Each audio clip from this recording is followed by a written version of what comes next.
ओम शांति। एक प्रश्न सदा ही बहुत सारे भाई बहनों का है, योग नहीं लगता, व्यर्थ बहुत चलता है, क्या करें। रोज आ जाते हैं दो चार मेरे पास, तो मैं तो हंसी में कह देता हूँ चलो तुम्हारे लिए योग मैं लगा लूँगा।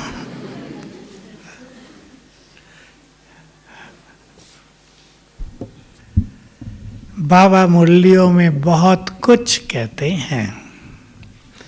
योग तो मनुष्य को स्वयं लगाना होगा और व्यर्थ से भी स्वयं ही मुक्त होना होगा। विधियां बाबा ने सदा ही बहुत सुनाई हैं, ज्ञान की कोई कमी नहीं। विधियों का ऐसा नहीं कि अज्ञान हो, विधियों का सब पता है, फिर भी व्यर्थ बहुत चलता है, बुद्धि स्थिर नहीं होती। पहले गीत पे चर्चा कर लें। क्या थी लाइन सुंदर? बाबा ही संसार मेरा।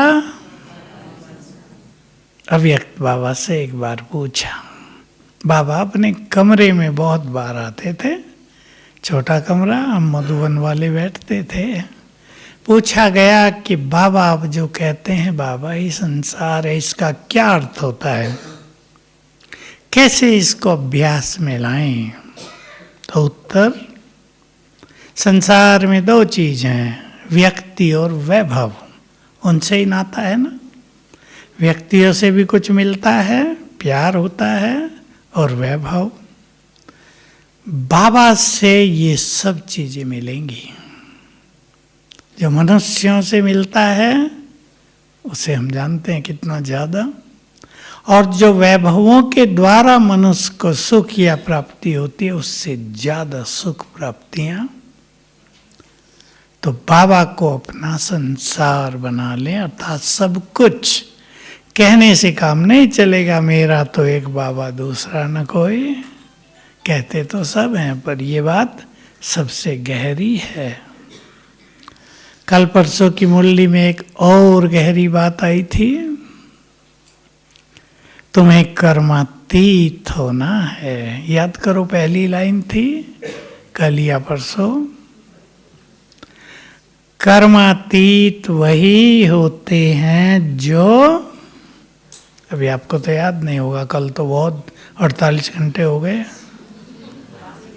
हाँ, जो पास विद ऑनर होते हैं, अर्थात कितने होंगे पास विद ऑनर? केवल 8। 8 रतन ही कर्मातीत होते हैं अपने पुरुषार्थ से, बाकी सब दूसरे ढंग से, सजाओं के द्वारा। तो बाबा जो ये कहते हैं, हंसी की बात भी है कि तुम कर्मातीत होगे तो लड़ाई लगेगी। कोई सोच लेते हैं हम होंगे ही नहीं, लड़ाई क्यों लगे, लड़ाई तो अच्छी नहीं होती। लेकिन वो सब की बात नहीं है, वो केवल अष्ट रत्नों की बात है। तो बड़ी गहरी ये बातें हैं बाबा की। हमें योग युक्त होना है। बाबा की मुरली में आ चुका है, योग लगाने वाले नहीं, बोलो आगे, योगी जीवन वाले। इस पे थोड़ी चर्चा करेंगे आज, क्योंकि ये सब्जेक्ट गुह्य है। योग लगाने वाले तो हम सब हैं, इसका अर्थ ये नहीं कि हमें योग नहीं लगाना है, लेकिन योग लगाने की खींचातान को, बुद्धि की भटकन को, उतार चढ़ाव को, खुशी ना खुशी को समाप्त करना है। योग युक्त जीवन। मैं कुछ बातें कह रहा हूं आपको, फिर आप चिंतन करके आगे बढ़ेंगे। किसे कहते हैं योगी? वे जो न्यारे और प्यारे हों। योगी वे जो स्वयं को कहीं उलझाए हुए ना हो। योगी वे जिनका चित्त निर्मल, सरल, निरंकारी हो गया हो। ठीक बात है। योगी वे जो कभी टकराव में ना आए, योगी वे जो स्वमानधारी स्वराज्य अधिकारी हों। आगे बताओ, किसी को और कुछ ख्याल आ गया? जिसका कोई मित्र नहीं, मित्र तो सब हैं पर कोई शत्रु नहीं। जो स्मृति स्वरूप हो, बोलो बहुत अच्छा बोल रहे। जो आत्माभिमानी होकर जीवन में रहने की प्रैक्टिस करें, जो कर्मेंद्रियों के रस से ऊपर हों, जो जिनके अंदर बहुत पवित्रता हो, दृष्टि वृत्ति शुद्ध और चित्त शुभ भावनाओं से भर गया हो। अब आप कहेंगे इतना सब कुछ तो बड़ा भारी काम है। योग लगाना भी है, और योग की सिंपल डेफिनेशन अपने पास रख लें, स्मृति स्वरूप होना ही योग युक्त होना है। अब आज से सब ध्यान देंगे, हमें स्मृतियों का अभ्यास करना है। क्या होती हैं स्मृतियां? ठहरो, माताएं बहुत होशियार हैं। क्या होती हैं स्मृतियां? स्वमान। और क्या होती हैं? सरल शब्द नहीं, प्राप्तियां नहीं। याद, स्मृति याद से अलग करेंगे हम स्मृति को। बाबा ने हमें जो कुछ याद दिलाया है वो हमें याद आ जाए तो स्मृति स्वरूप हो जाएंगे। स्वरूप शब्द पे ध्यान दें। आपको कोई व्यक्ति याद दिलाए कि अब से 20 साल पहले ऐसे ऐसे हम सब मिले थे, कितना आनंद आया था उस दिन, खुशियां मनाई गई थी, तो अब क्या हो जाएगा? तुरंत वही 20 साल पहले वाली स्थिति तुरंत बन जाएगी। कोई याद दिला दे, याद है बहन जी 5 साल पहले ऐसी बुरी घटना हुई थी, एक्सीडेंट हो गया था, तुम अकेले थे वहाँ, कोई नहीं था पूछने वाला, चोट लगी थी। क्या हो जाएगा? तुरंत वही कुछ हो जाएगा ना, दुख भरी फीलिंग, वही जो उस दिन हुआ था। बाबा इसको कहते हैं स्मृति स्वरूप। ये हमने नेगेटिव पॉजिटिव बातें की, हमें याद दिलाया बाबा ने। अब जिनका हमें अभ्यास करना है, जिससे योग लगाने की मेहनत नहीं, योगी जीवन बन जाएगा और योग सहज लगेगा। हम बाबा से जुड़े रहेंगे भिन्न भिन्न तरह से, परम धाम में भी, सूक्ष्म लोक में भी और यहाँ भी हम जुड़े होंगे बाबा से, अलगाव नहीं। बाबा ने याद दिलाया, तुम सभी देव कुल की पवित्र आत्माएं हो, महान आत्माएं हो। अब सभी सोचेंगे, याद आया, ज्ञान तो सबको मिल गया, स्वीकार भी सबने कर लिया, याद भी आ गया था तब तो स्वीकार किया, लेकिन वो याद कितना रहता है, उसका नशा, उसकी स्मृति कितनी रहती है। अगर रहेगी तो क्या होगा? और आगे नशा रहेगा, और आगे उस स्वरूप के संस्कार स्थिति यहाँ बनने लगेगी। जो स्थिति हमारी सतयुग के आदि में थी वो यहाँ बनने लगेगी। योग का भी इम्पोर्टेंट लक्ष्य तो स्थिति बनाना है ना, विकर्म विनाश भी करना और श्रेष्ठ स्थिति भी बनाना, 2 चीजें हैं। 2 शब्द बाबा इसमें बोलते हैं, कर्मातीत और संपूर्णता। कर्मातीत का अर्थ है आत्मा सरल परिभाषा बताओ। विकर्मों से मुक्त हो गई। जो जन्म जन्म के पाप कर्म भी थे वो सब योग अग्नि में जल के नष्ट हो गए, अर्थात आत्मा खाली हुई। खाली हो गई ना पाप कर्मों से, उसे भरना यह है संपूर्णता। खाली किया, सफाई कर दी, कर्मातीत हो गए। अब उसे भरना सद्गुणों से, संपूर्ण प्योरिटी से, सर्व शक्तियों से, यह है संपूर्णता। तो हमें स्मृति स्वरूप होना है। एक स्मृति की बात हमने की, अब हम 10 स्मृतियां निकाल लेते हैं, सब उन पे ध्यान देंगे। बड़ी बड़ी निकालेंगे। पहली स्मृति तो है आत्मा की दिलाई। तुम शरीर नहीं हो, आत्मा हो। वो तो हम सब के लिए कॉमन और सहज बात हो गई है। वो शास्त्रवादियों के लिए सबसे कठिन बात थी ये जानना मैं कौन हूँ। हमारे लिए वो बच्चों का खेल। और क्या याद दिलाया बाबा ने? आगे बढ़ो, आगे बढ़ो, 10 निकालनी है। पहले और चले, स्वमान भी लेंगे बाद में। बच्चे, तुमने 5000 साल का पाठ बजाया, अब खेल पूरा होता है, तुम्हें घर वापिस चलना है। ये छोटी स्मृति नहीं, बहुत गहन है। सभी आत्माएं हैं, अपना अपना पार्ट बजा रही हैं। स्मृति दिलाई, ये खेल चल रहा है। ड्रामा की बहुत गहरी स्मृति, बहुत गहरी है ये। यही तो ज्ञान नहीं था संसार में किसी को, जो स्वयं ज्ञान के सागर ने आके दिया। था का ज्ञान? इतना कहते थे बनी बनाई बन रही, अब कुछ बननी नहीं। क्या है आगे वो कुछ पता नहीं।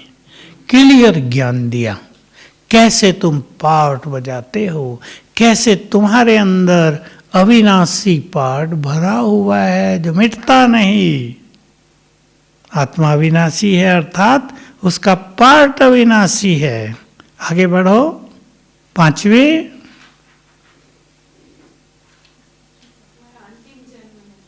ये तुम्हारा अंतिम जन्म है।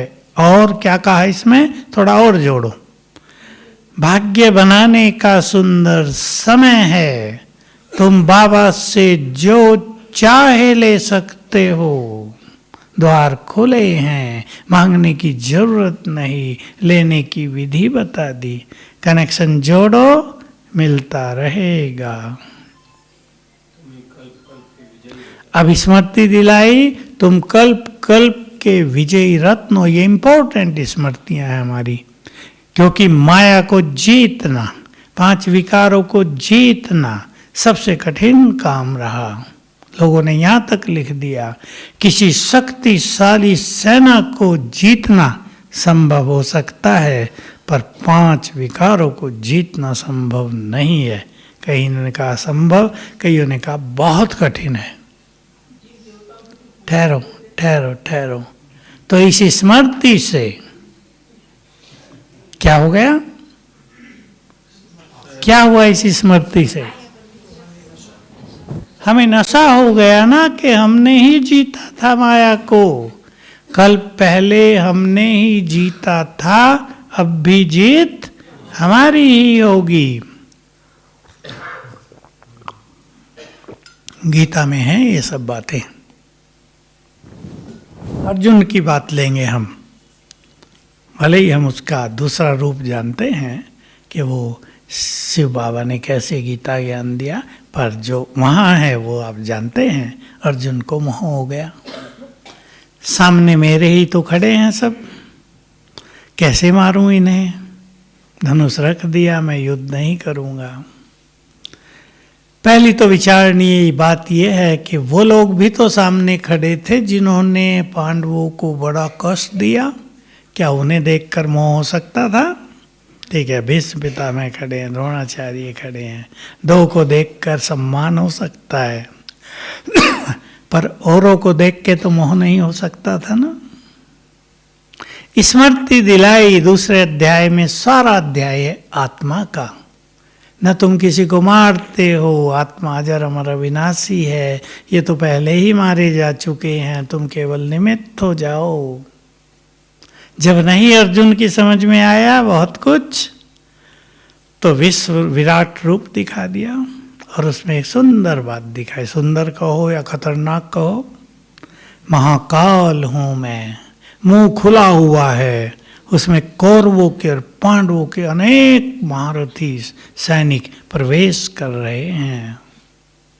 और बताया ये मेरे द्वारा पहले ही मारे जा चुके हैं, तुम केवल निमित्त हो जाओ। तुम इनको नहीं भी मारोगे, ये मेरे द्वारा मारे जाएंगे, मैं महाकाल बनकर आया हूं। बाबा के भी यही महावाक्य होते हैं ना। डर जाते हैं लोग कभी कभी, तुमने किसको बुलाया है? जब बुलाया था तो सोचा था किसको बुला रहे हैं? मैं तुम्हारा पिता भी हूँ, तुम्हें सब कुछ देने आया भी हूँ, पर लेने भी आया हूँ, चलना पड़ेगा यहाँ से। तो लास्ट में जब सब कुछ समझा दिया तब अर्जुन ने, ये 18वें अध्याय के भी लास्ट में है, हे भगवान मुझे स्मृति आ गई है। हाँ, एक बात और कही थी जो मुझे कहनी थी। अर्जुन को कहा, हे अर्जुन, जिधर धर्म है उधर ही मैं हूं, और जिधर मैं हूं उधर ही विजय है। धर्म तुम्हारे पास है, मैं तुम्हारे साथ हूं, विजय तुम्हारी ही है, तुम केवल निमित्त हो जाओ। तब अर्जुन तैयार हुआ, कहा मुझे स्मृति आ गई है, मेरा मोह नष्ट हो गया है, अब मैं युद्ध के लिए तैयार हूं।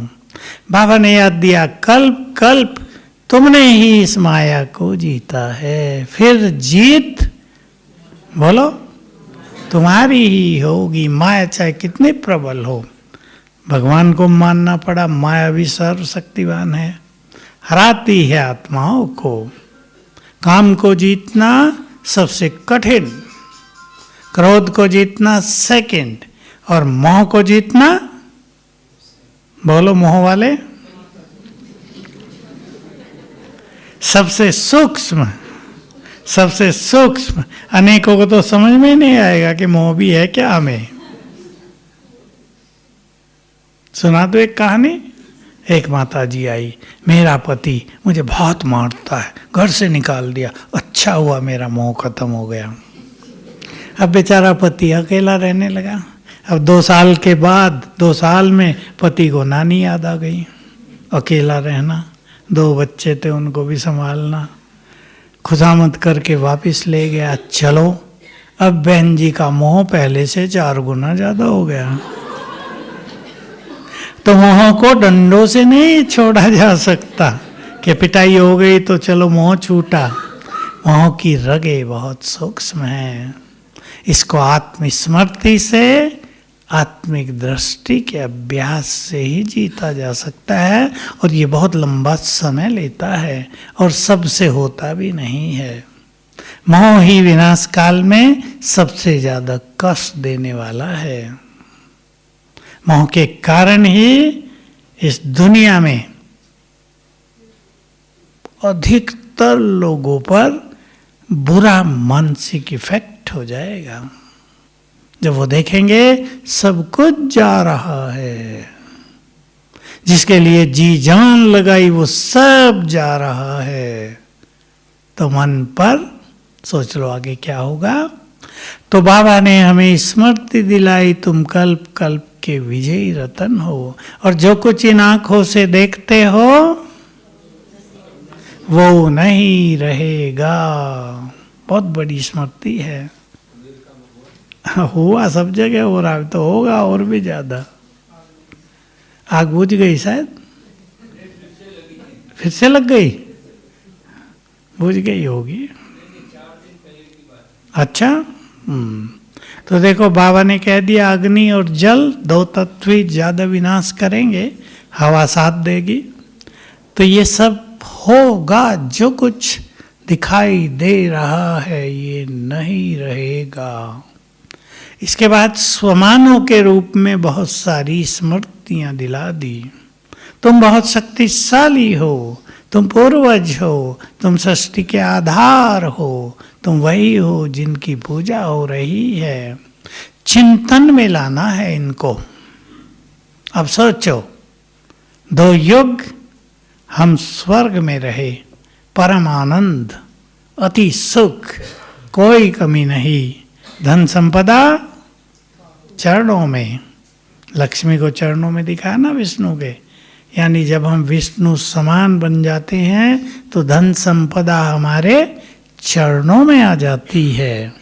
ये सब कुछ रहा। और पिछले 2 युग, अब बताओ, आप बोल रहे थे पिछले 2 युग, पूज्य को थोड़ा और अच्छी तरह, पिछले 2 युग हम पूज्य रहे, संसार में सबके सहारे रहे। किसी को जरूरत पड़ती थी, कहाँ जाते थे? चलो मंदिरों में, चलो उस देवी के पास, बच्चा पास नहीं हो रहा है, चढ़ाओ देवी को कुछ। ऐसी देवियां थे आप सभी। चढ़ावा चढ़ा, खुश हुए, आशीर्वाद दे दिया। बिना चढ़ावा के देवी खुश नहीं होती क्या? चढ़ावा चढ़ाना पड़ता है देवियों को। तो कितना बड़ा स्वमान है हमारा कि 2 युग तक हम संसार के सहारे बनकर रहे हैं। हम या हमारी जड़ मूर्तियां। काम तो ऊपर से हो रहा था, हम तो कहने में आता है, पर काम ऊपर से हो रहा था। भक्ति में जिस जिस देवी देवता की जिसने पूजा आराधना की, उसकी मनोकामनाएं शिव बाबा ही पूरी करते हैं। हम तो जड़ थे ना तब, हम तो खुद ही खाली थे। तो सोचो बाबा का हमसे कितना प्यार है। विचार करो आज गंभीरता से। हमने उसके लिए बहुत थोड़ा किया है और वो हमारे लिए पूरा कल्प करता है। द्वापर युग से बहुत मदद करता है। जिन्होंने यहाँ उसको बहुत मदद की है, द्वापर युग से उसको बहुत मदद करेगा। जहाँ तहाँ सुरक्षा भी देगा, जहाँ तहाँ बचाएगा हर जगह से। इतना प्यार करता है वो उनको जिन्होंने उसको बहुत प्यार किया है। अब देख लें, सभी अपने को चेक कर लें। तो इन स्मृतियों में रहने से हम नेचुरली संसार से उपराम रहेंगे। एक योगी की ये सबसे बड़ी पहचान है।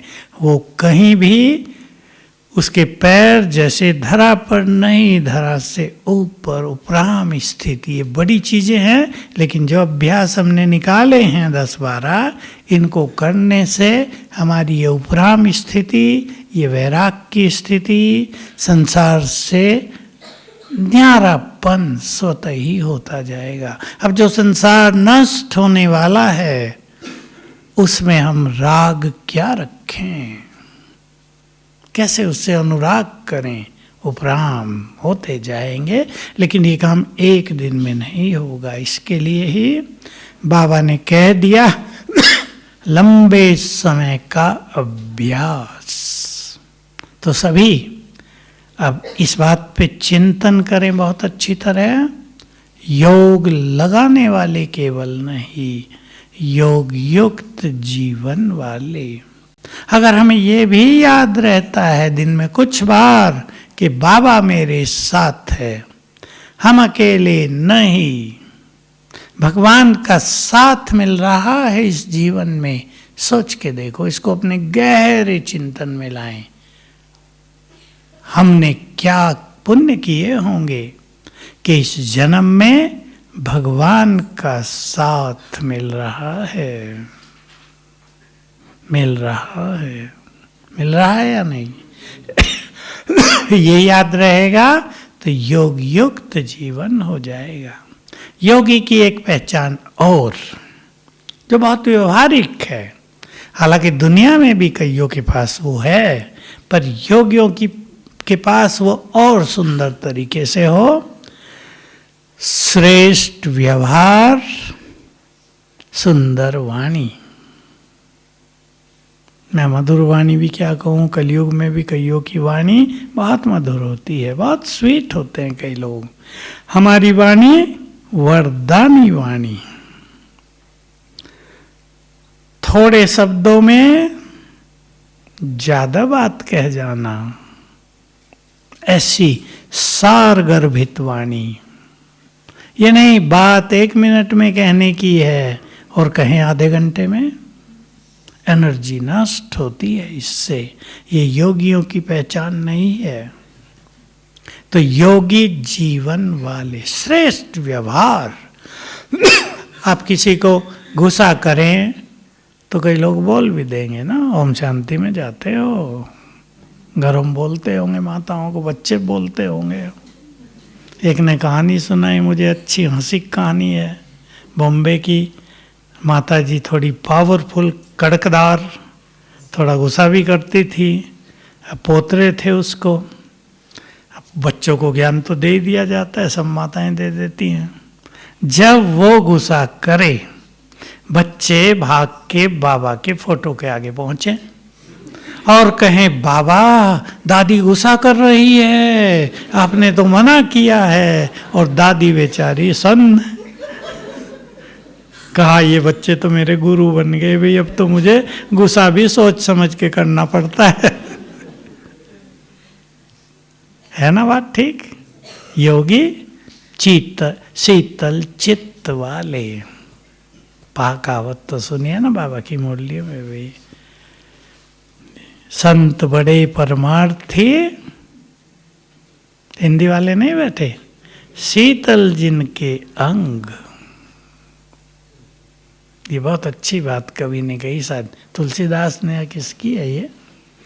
संत बड़े परमार्थी, जो परमार्थी नहीं है, स्वार्थी है, वो संत नहीं, योगी नहीं।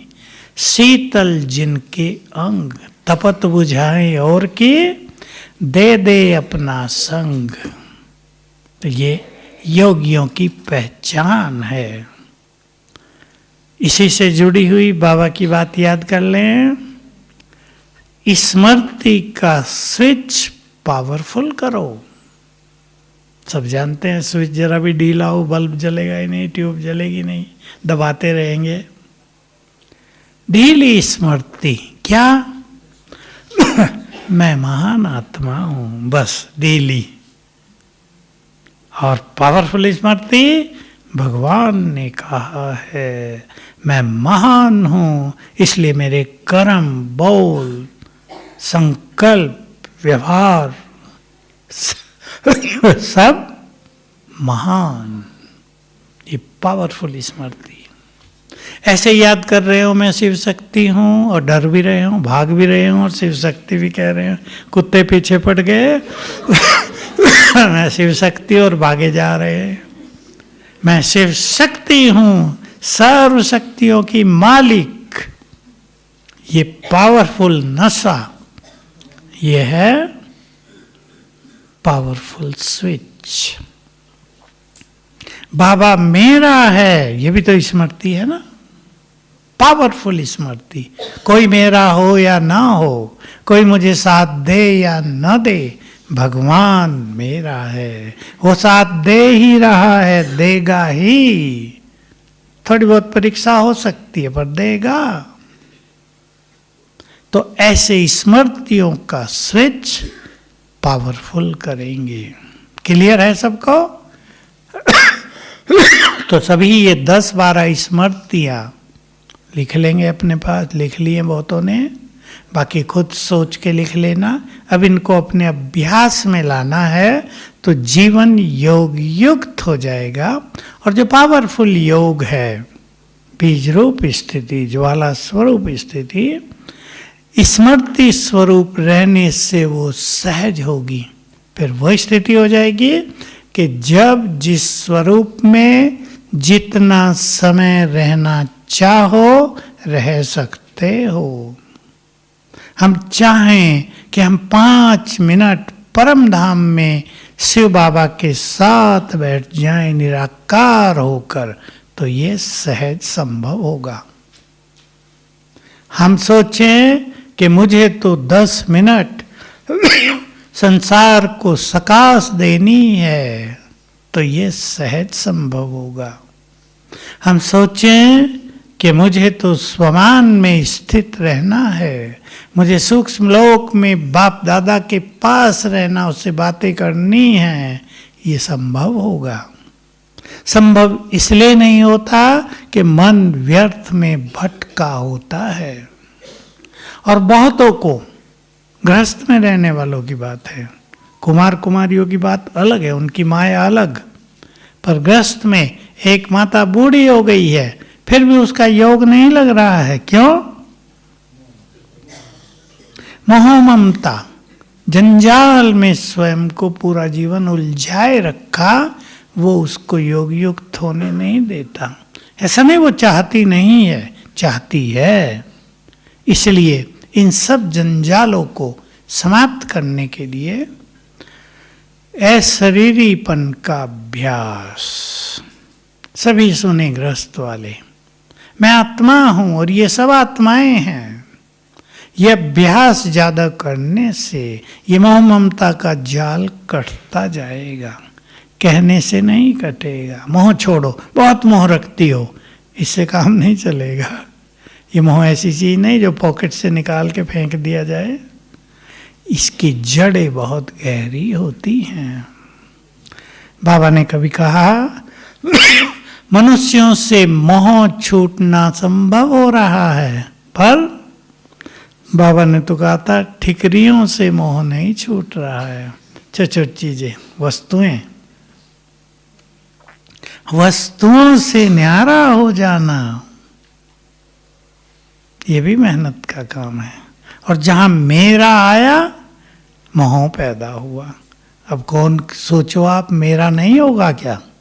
अब मेरे पास ये सोल है, मैं कहूँ ये मेरी नहीं है, कपड़े पहने हैं ये मेरे नहीं है, इन्हें हमें संभालना नहीं है, होगा ये सब होगा। इसके बाद भी ये सब चीजें विनाशी हैं। आज ये मेरे पास हैं, हो सकता कल ना हो, कुछ और रहे। ये स्मृति, ये प्रैक्टिस हमें चीजों के लगाव से मुक्त रखेगी। अब आप देखो, किसी की आयु 50 साल है, 50 साल में कितनी चीजें उसके पास आई हैं और गई हैं, हुआ है या नहीं?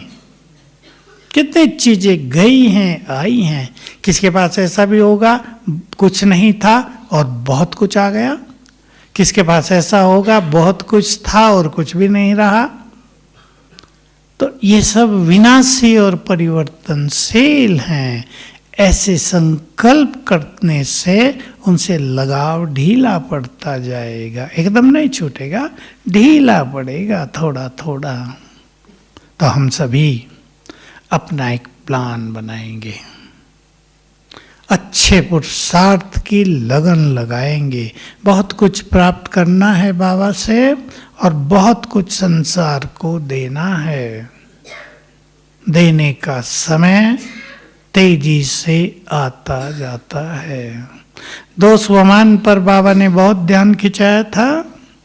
एक तो स्वमान ही कहा, तुम स्वमानधारी हो। दूसरा, स्वराज्य अधिकारी हो, अपने पे राज करने वाले, किसी चीज के अधीन होने वाले नहीं, अपने पर राज करने वाले, मन पर राज करने वाले, स्वराज्य अधिकारी, बुद्धि पर राज करने वाले।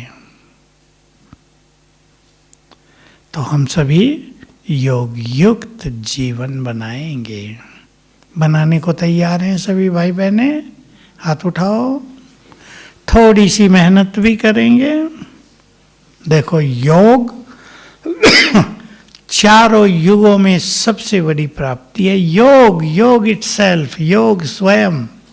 योग माना भगवान के, बोलो, साथ रहना। परम सुख है उसमें, जिसके साथ हम रहते हैं उसका प्रभाव रहता है ना।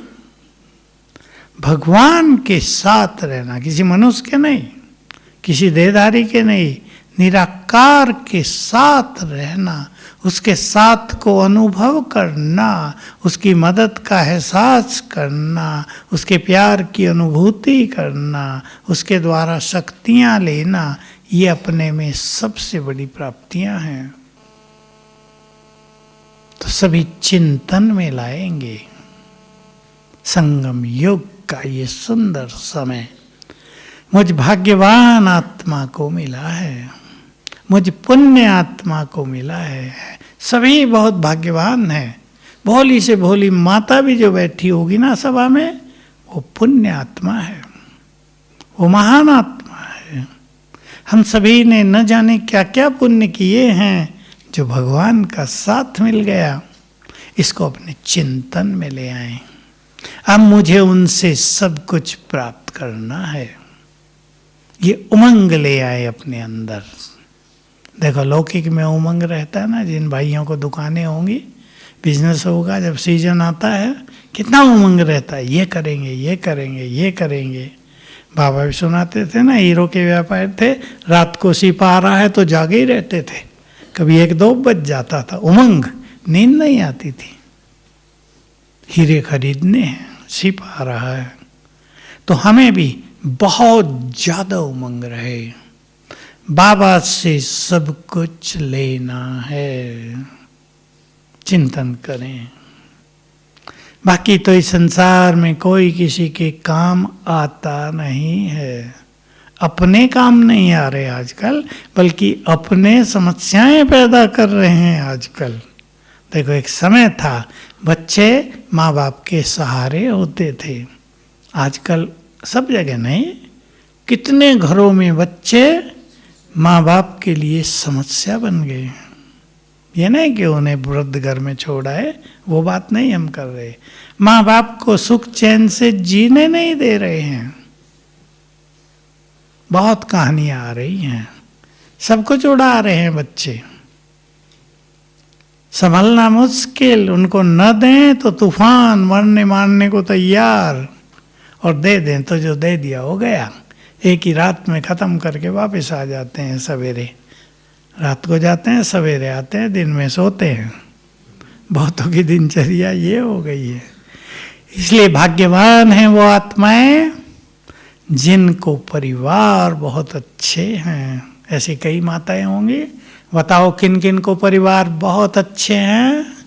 देखो यहाँ तो सब माताएं अच्छे घरों वाली बैठी हैं, नहीं तो मैं तो उनकी कहानियां सुन सुन के मुझे लगता है कि इन बेचारों ने पता नहीं क्या कर लिया कौन से कर्म करके आए जो अपने ही बच्चों का सुख नहीं मिल रहा, सिर्फ दर्द बने हुए हैं। तो बहुत भाग्यवान हैं हम सभी, बहुत पुण्यात्माएं हैं। भक्ति बहुत की है, पुण्य भी बहुत किए हैं, दान भी बहुत किया होगा, तो भगवान रिटर्न देने आ गया है। अब कौन कितना लेता है, इतना ले लें जो अगले कल्प में फिर देते रहें। भंडारे खुले रहें, बाबा ये कहा करते थे। हमें कहा एक बार बाबा ने, जैसे भोलेनाथ का भंडारा क्या कहते हैं, भरपूर अखंड चलता है। अखंड बाबा ने शब्द बोला, जैसे भोलेनाथ का भंडारा अखंड चलता है, तुम सबका देने का भंडार, शुभ भावनाएं देने का, शांति देने का, दूसरों को सुख देने का, ये भंडार भी अखंड चलता रहे। तब हमें सूक्ष्म बात पता नहीं थे कि शांति कैसे देंगे, दूसरों को सुख कैसे देंगे। ये तो पीछे क्लियर हुआ कि हमारे वाइब्रेशंस देकर हम कैसे दूसरों के दुख हर सकते हैं। तो सभी अपने भाग्य के गुणगान करते हुए अभी से सोने से पहले ही कुछ अच्छी स्मृतियां लेकर सोना, बाबा को बुला लेना और याद करना भगवान सुलाने आया है, उसकी गोद में सोना है। ओम शांति।